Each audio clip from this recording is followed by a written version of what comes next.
بسم اللہ الرحمن الرحیم۔ السلام علیکم ورحمۃ اللہ وبرکاتہ۔ عزیز طلبہ و طالبات، تقابل ادیان و مذاہب کا سبق نمبر 15 آج ہم پڑھ رہے ہیں۔ اس سبق کا عنوان ہے ہندو دھرم میں ذات پات کا نظام۔ اسی کو طبقاتی نظام بھی بولتے ہیں۔ ہندو مذہب کی سب سے بڑی خاصیت یہ ہے کہ اس کے اندر طبقاتی نظام پایا جاتا ہے، جو بہت ہی ذلیل اور گھناؤنا ایسا نظام کہیں کسی اور مذہب یا کسی اور قوم میں نہیں پایا جاتا۔ یہ خالص آریوں کی دین ہے۔ جب وہ ہندوستان میں آئے تب انہوں نے اپنی حکومت کو مضبوط کرنے کے لیے یہ طبقاتی نظام پیدا کیا۔ اس سبق میں ہم یہ پڑھیں گے کہ طبقاتی نظام میں کتنے طبقے ہیں اور کیا وہ ان کی مذہبی کتابوں سے ثابت ہیں یا نہیں ہیں، اور پھر ان طبقوں میں سے ہر ایک کی کیا کیا ذمہ داریاں ہیں اور کس کو کیا حقوق ملتے ہیں۔ پہلے ہم پڑھتے ہیں کہ طبقاتی نظام مذہبی کتب کی روشنی میں، یعنی ہندو دھرم کی مذہبی کتابوں کے حوالوں سے طبقاتی نظام کی کیا حیثیت ہے۔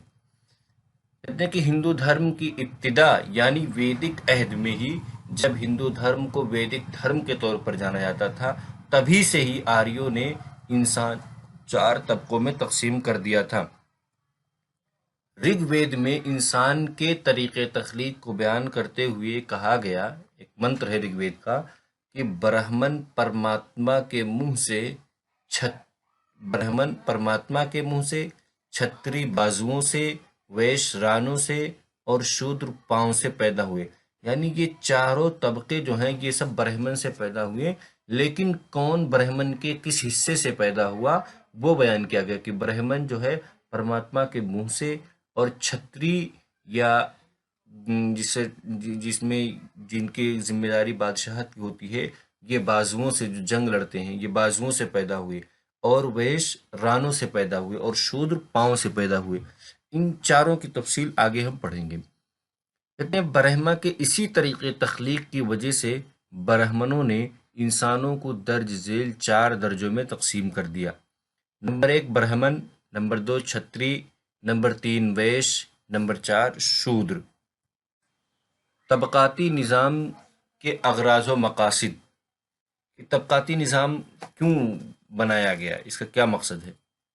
کہتے ہیں کہ آریوں نے ذات پات کے نظام کو اس لیے وضع کیا تاکہ ہندوستانی اقوام پر ان کا غلبہ و تسلط ہمیشہ برقرار رہے۔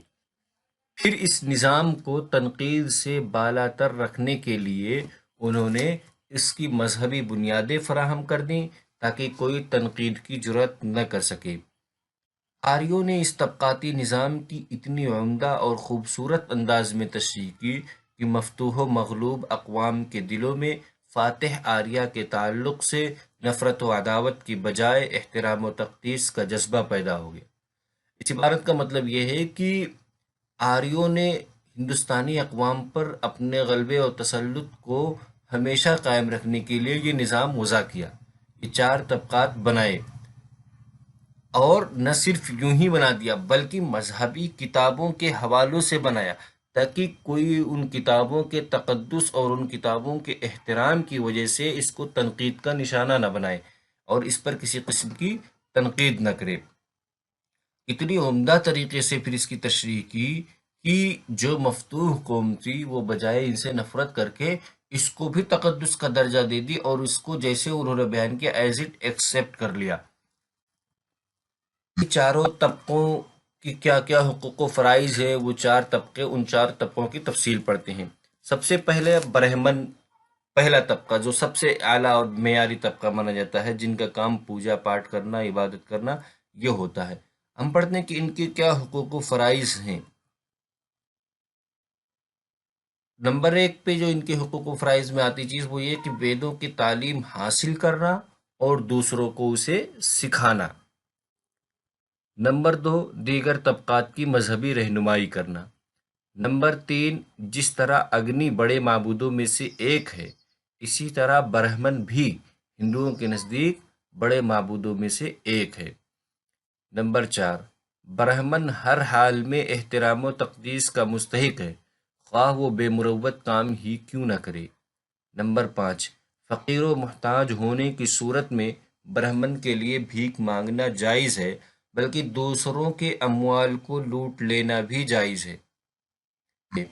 اگر کسی برہمن کی چاروں طبقات سے 4 بیویاں ہوں تو اس کے انتقال کے بعد میراث کے 7.5 حصے کیے جائیں گے۔ برہمنیہ عورت کو 3 حصہ ملے گا اور چھتریہ عورت کو 2، ویش عورت کو 1.5 اور شودر عورت صرف 1 حصے کے حقدار ہوگی۔ نمبر 7، برہمن خواہ کتنا ہی بھیانک جرم کیوں نہ کرے، حاکم اسے قتل یا اس کے اموال کی قربی نہیں کر سکتا، البتہ اگر مناسب سمجھے تو جلا وطن کر دے۔ نمبر 8، 10 سال کا برہمن دوسری ذات کے 100 سال کے فرد کے نزدیک بھی لائق احترام و تقدیس ہوگا۔ یہ کل یعنی جتنے حقوق ان کو حاصل ہیں یہ ان 8 حقوق کے ارد گرد محصور ہیں۔ پڑھتے ہیں ہم چھتری کے بارے میں، جو ان 4 طبقات میں سے دوسرے نمبر پہ جو قوم ہے یا جو طبقہ ہے وہ چھتری کہلاتی ہے۔ چھتری ایک طاقتور، بہادر اور جنگجو قوم ہوتی ہے۔ یہ سندھ سے لے کر آگرہ تک پائے جاتے ہیں۔ انہیں راجپوت بھی کہا جاتا ہے۔ آریوں نے ان کی طاقت کو دیکھتے ہوئے اور داخلی انقلابات پر قابو پانے کے لیے ان کو بادشاہ بنا دیا اور خود وزیر بن گئے، کیونکہ راجپوت جسمانی لحاظ سے مضبوط ہوتے ہیں اور ذہنی اعتبار سے کمزور ہوتے ہیں۔ اس طرح آریوں نے ہندوستان پر اپنے قبضے کی راہ ہموار کرتے ہوئے اپنی بقا و تحفظ کی ضمانت بھی فراہم کر لی۔ لاہور، دہلی، قنوج اور ایودھیا ان کی مشہور مملکتیں گزری ہیں۔ راجپوتوں یا چھتری کی مشہور مملکتوں میں لاہور، دہلی، قنوج اور ایودھیا یہ مشہور مملکتیں رہی ہیں۔ اب چھتری کے حقوق و فرائض کیا ہیں، ان کو کیا حقوق ملتے ہیں اور ان کے فرائض کیا ہیں۔ نمبر 1 پہ کہ بادشاہ جو ہوگا وہ چھتری خاندان سے ہوگا۔ نمبر 2، صرف وہی راجپوت بادشاہ، قائد اور امیر ہو سکتا ہے جو ویدوں کی تعلیمات سے واقف ہو اور جن کے دل و دماغ پر ویدک تعلیمات کا ہی اثر ہو۔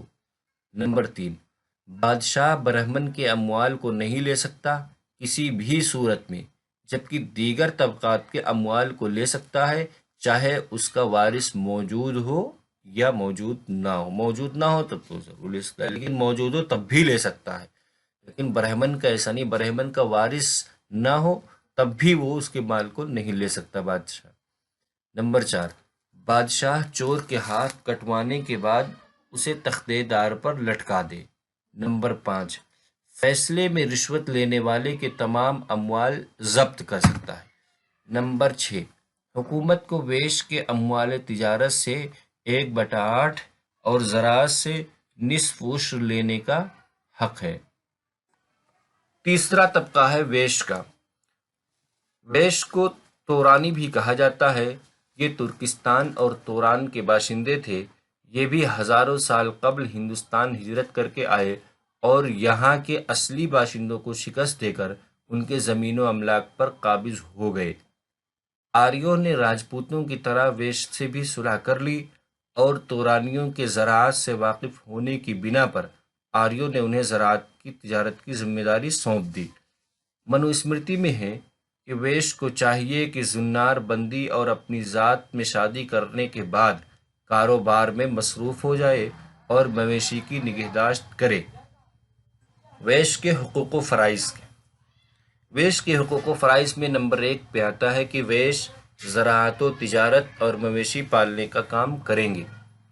نمبر 2، رزق نہ ملنے کی صورت میں برہمنوں کی خدمت کرنی ہوگی۔ نمبر 3، شادی کے بعد ہر ویش پر روزی کمانا فرض ہوگا۔ نمبر 4، اس طبقے کو جواہرات، موتیوں، مونگوں، معدنیات، کپڑے اور عطورات کی قیمتوں سے واقف ہونا ضروری ہوگا۔ نمبر 5، ناپ تول کے فن سے واقفیت ضروری ہوگی۔